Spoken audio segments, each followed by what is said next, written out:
بسم الله الرحمن الرحيم. بجد اللي مش هتجرب طريقة صينية الكفتة دي هتكون هي اللي خسرانة. أحلى وأجمل طريقة لصينية الكفتة بالطريقة دي. صينية كفتة بجد مسكرة، بجد حلوة جدا جدا، تحفة. شايفة شكلها عامل ازاي وطعمها عامل ازاي، ولا الخضار اللي فيها هتسيب اللحمة وهتاكلي الخضار قبل اللحمة.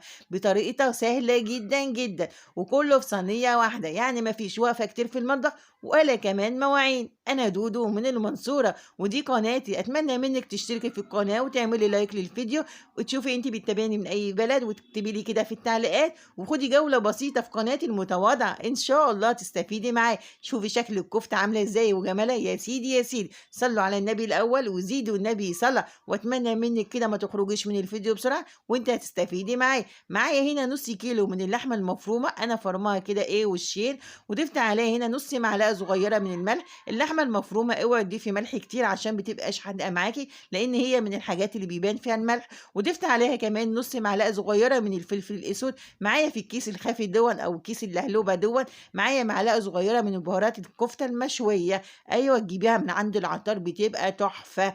بهارات كفته مشويه سايبه في قلب برطمانات كبيره، بتبقى موجوده عند العطار، تجيبي منها احسن من الاكياس، ام 12 جنيه. ضفت كمان معلقتين كبار من البصومات، وضفت هنا معايا رشه صغيره كده من جوز الطيب، ودي بيكون اختياري. صلوا على النبي وزيدوا النبي صلاه، وكملي معايا الفيديو للنهايه وان شاء الله تستفيدي معايا. واوعي تشتري اوعي تنسي تشترك في القناه. وضفت هنا معايا عودين من البقدونس كده مقطعاهم صغير، ومعايا هنا بصلايه كده هاخد منها التفل بس. وهسيب بقى بقيه الميه بتاعتها، مش عايزينها دلوقتي بس هنحتاجها في بقيه الوصفه بتاعتنا.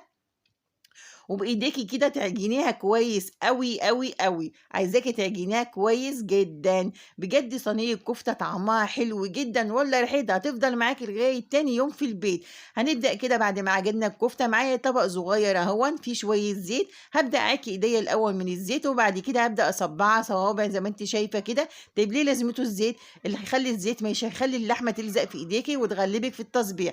الزيت مش هيخلّيها تلزق معاكِ، ركّزي معايا، وتتصبّع معاكِ بكل سهولة. ممكن تصبّعيها وممكن تكوّريها حسب رغبتِك عادي خالص. النُص كيلو ما شاء الله فرَط معايا كمية حلوة، الكمية دي هتفرط معاكِ ل5 أفراد. معايا هنا صينية على النار ضِفت فيها شوية من الزيت الحلوين، وبعد لمّا سِخن نزلتِ عليهم بصوابع الكفتة. أيوه، تنزلي بيهم على طول أول ما الزيت يسخن بصوابع الكفتة. صلّوا على النبي وزيدوا النبي صلاة. ويالّا اللي لسه ما اشتركتش في قناة دودو يالّا تشترك وتفعّل الجرس وتعمل لايك للفيديو. وبعد كده أنا ما قلّبتهاش على طول، سِبتها شوية كده تتشمّع، وبعد كده قلّبتها وحمّرتها من الناحيتين وهابدأ أشيلها. أيوه، تبدئي تشيليها كده وما تزعليش من اللحمة اللي لزقت معاكِ، ده هي دي البهاريز بتاعتها. اللحمة دي هي اللي تخلّيكِ تاكلي الخضار قبل الكفتة بتاعتها. يعني كل التكات والحركات في اللسعة اللي أنتِ شايفاها موجودة في قلب الصينية ديّة، في اللحمة اللي ملزوقة أيوه في الصينية ديّة. كل ده هيطلع معاكِ في قلب الخضار وأنتِ بتغمسيه، هيبقى يا سيدي يا سيدي طعمه في منتهى الجمال، بجد تحفة. خلاص إحنا حمّرنا كده الكفتة. هننزل هنا معايا هنا فلفل أخضر كده حلقان، وفلفل أخضر كده صغير اللي هو الحامي، والحامي طبعًا بيكون حسب الرغبة. ومعايا هنا بتاع حوالي 5 حبايات من الطماطم متقطعين صغير. هنضيف ده كله على بعضه كده وهنقلب. وهنا بقى عايزاكِ تهدّي النار عشان خاطر الطماطم والفلفل تنزّل المَيّة بتاعتها، وهنسيبها لغاية لمّا تستوي كمان.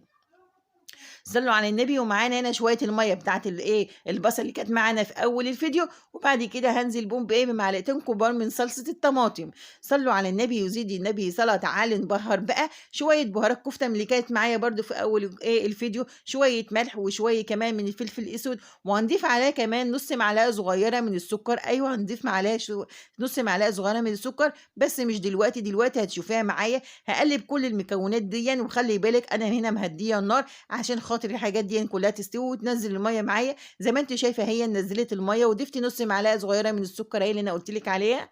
هنبدأ نقلّب كل المكونات دي. شوفي أنا باورّيكِ الصينية، شوفي بقت منوّرة أهي، كل اللحمة اللي كانت لازقة فيها طلعت معايا. وهننزل بقى في صوابع الكفتة الحلوة الجميلة، وهنبدأ نقلّبها كلّه مع بعضه كده، كلّه من غير ما نضيف أي مَيّة ولا أي حاجة. شوفي هتاخد كده تقليبة مع بعض، واضغطي عليه بتاع حوالي 3 دقايق، وبعد كده هتلاقيها في منتهى الجمال. بجد طعمها حلو أوي، وريحتها حلوة أوي، ومسكّرة أوي، أوي، أوي، وتاكليها بالعيش زي ما أنتِ شايفة كده أوي يا سيدي عليها، بجد حلوة أوي، أوي، جرّبيها صدقيني مش هتندمي. اوعي تنسي تعملي لايك للفيديو وتشتركي في القناة واكتبي لي تعليق حلو وأنا هارُد عليكِ على طول، والسلام عليكم ورحمة الله وبركاته.